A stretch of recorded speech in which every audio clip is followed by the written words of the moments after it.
निसंदेह भगवान शिव जगत गुरु हैं, लेकिन वो सूक्ष्म अवस्था में सरवाइव करते हैं। या फिर किसी अन्य देव सत्ता लाइक हनुमान जी या फिर माता पराशक्ति को अगर गुरु मानकर हम कोई साधना करते हैं तो जितनी भी देव सत्ताएं होती हैं या फिर सूक्ष्म जगत की व्यवस्थाएं होती हैं वो तो सूक्ष्म रूप में ही काम करती हैं। अगर हम भगवान शिव को गुरु मानकर मोक्ष मार्ग पर चलते हैं, ऐसा नहीं है कि भगवान शिव ने आपको अपना शिष्य नहीं माना। यकीनन हमारे इस पृथ्वी का या फिर हमारे इस जगत का हर इंसान भगवान शिव का शिष्य है। तो जब भी हमारे इस जगत का या फिर हमारी इस पृथ्वी का इंसान साधक या भक्त भगवान शिव को गुरु मानकर साधना करता है, तो ऐसा नहीं होता कि भगवान शिव अपने शिष्य को कोई ज्ञान ही ना दें। भगवान शिव को गुरु मानकर अगर आप सिद्धि मार्ग में चल रहे हैं या फिर मुक्ति मार्ग में चल रहे हैं तो भगवान शिव अपने शिष्य को हर क्षण ज्ञान देते हैं, हर क्षण उसकी मदद करते हैं। लेकिन जिस इंसान साधक या भक्त ने भगवान शिव को गुरु माना है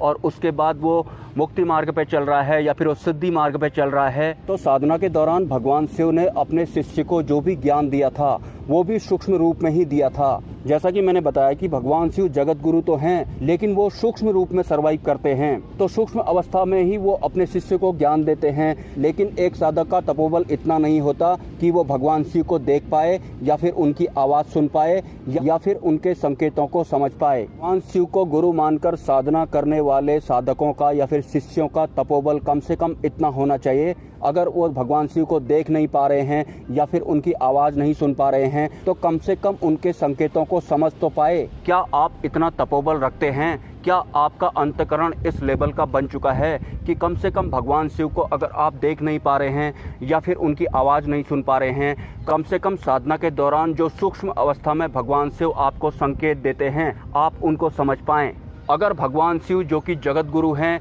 लेकिन जो सूक्ष्म रूप में सर्वाइव करते हैं, आप उन्हें गुरु मानकर साधना कर रहे हैं और साधना के दौरान जब भगवान शिव अपने शिष्य को गाइड भी कर रहे होते हैं, उसे दिख भी रहे होते हैं, उससे बोल भी रहे होते हैं, अगर उसे भगवान शिव की आवाज़ नहीं सुनाई पड़ रही है तो संकेतों के माध्यम से भी उसे सचेत कर रहे होते हैं। लेकिन एक आम इंसान की ऊर्जा इतनी नहीं होती कि वो भगवान शिव को देख पाए, उनकी आवाज़ सुन पाए या फिर उनके संकेतों को समझ पाए। इस वजह से ही एक साधक को भले ही वो सिद्धि मार्ग में हो या फिर मुक्ति मार्ग में हो, उसे एक शरीरी गुरु की जरूरत पड़ती है, मतलब एक भौतिक गुरु की जरूरत पड़ती है जो अभी भी इस पृथ्वी में सर्वाइव कर रहा हो। लेकिन वो शरीरी गुरु एक सिद्ध गुरु होना चाहिए, मतलब वो एक सिद्ध पुरुष होना चाहिए। शरीर वाले सिद्ध गुरु अगर हमें इसी फिजिकल वर्ल्ड में मिल जाते हैं तो हमें उन्हें देखने के लिए कोई एनर्जी खर्च नहीं करनी पड़ती है, उन्हें सुनने के लिए भी हमें तपोबल की जरूरत नहीं पड़ती है या फिर उनको समझने के लिए भी हमें ज़्यादा मशक्कत नहीं करनी पड़ती है। भगवान शिव को ना देख पाने के तपोबल की वजह से, उन्हें ना सुन पाने के तपोबल की वजह से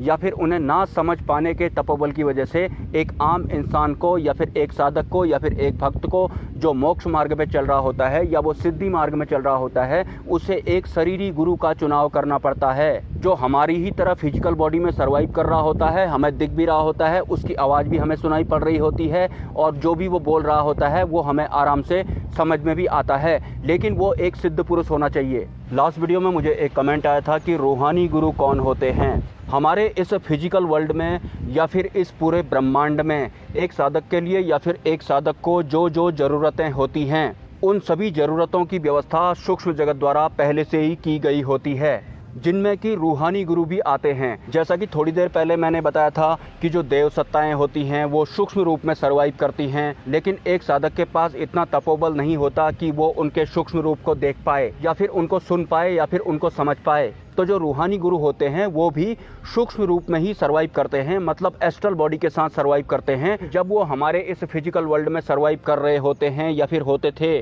तब वो एक सिद्ध पुरुष हुआ करते थे। हालांकि सूक्ष्म जगत की व्यवस्था के बारे में आज तक आपने जिन जिन शक्तियों के नाम सुने हों, भले ही वो नेगेटिव शक्तियां हों या फिर पॉजिटिव शक्तियां हों, वो सब 1% भी नहीं है हमारे इस पूरे ब्रह्मांड का जो बैकग्राउंड है, जिसे कि इनविजिबल वर्ल्ड या फिर सूक्ष्म जगत कहा जाता है, जिसकी वजह से ये समूचा ब्रह्मांड गतिमान अवस्था में रहता है या फिर ऑपरेट किया जाता है। वो इतनी बड़ी इनविजिबल व्यवस्था है कि हमारे इस फिजिकल वर्ल्ड में जो भी स्थूल तत्व हमें दिखाई पड़ रहे हैं, जिनका मूल सत्य हमें पता ही नहीं है कि इनकी उत्पत्ति कैसे हुई होगी, या अगर इनकी उत्पत्ति हो भी गई है तो फिर ये बने कैसे रहते होंगे, या फिर जो जो तत्व हमें नहीं दिखाई पड़ते हैं जैसे कि हमारे विचार, मन या फिर ये हवा हो गई, इन सब सबका जो वास्तविक बैकग्राउंड होगा वो कैसा होगा, इस पूरे ब्रह्मांड के बैकग्राउंड के बारे में या फिर इनविजिबल सिस्टम के बारे में तो उसे ही पता लगेगा जो परम तत्व परमात्मा में लीन हो जाता है, मतलब जो मुक्ति प्राप्त कर लेता है,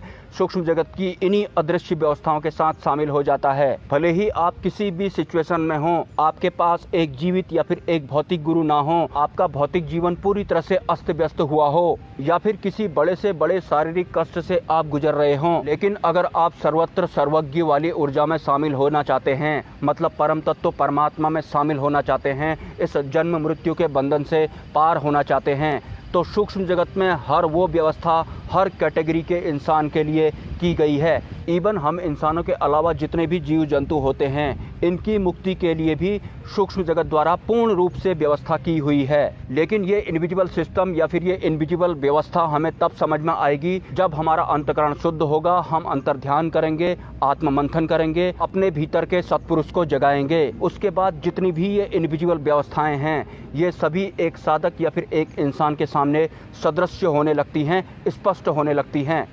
अगर आंतरिक यात्रा करते करते आपका ऑरा इस लेवल का हो जाता है कि आप सद्गुरु को प्राप्त कर सकते हैं, तो ऑटोमेटिक आपको सद्गुरु घटित हो जाते हैं। और सद्गुरु या फिर सिद्ध पुरुष शरीर वाले भी हो सकते हैं और एस्ट्रल बॉडी के साथ सर्वाइव करने वाले भी हो सकते हैं। एनीवेज, अगर आपके कोई सवाल हैं तो आप मुझे कमेंट कर सकते हैं, और अगर आप इस चैनल को सपोर्ट करना चाहते हैं तो इसी वीडियो के कमेंट सेक्शन में आपको एक UPI ID मिल जाएगा। स्वेच्छा से आप सपोर्ट कर सकते हैं, कोई ज़बरदस्ती नहीं है। मिलते हैं नेक्स्ट वीडियो में। ब्रह्मा, विष्णु, महेश, जय मां पराशक्ति।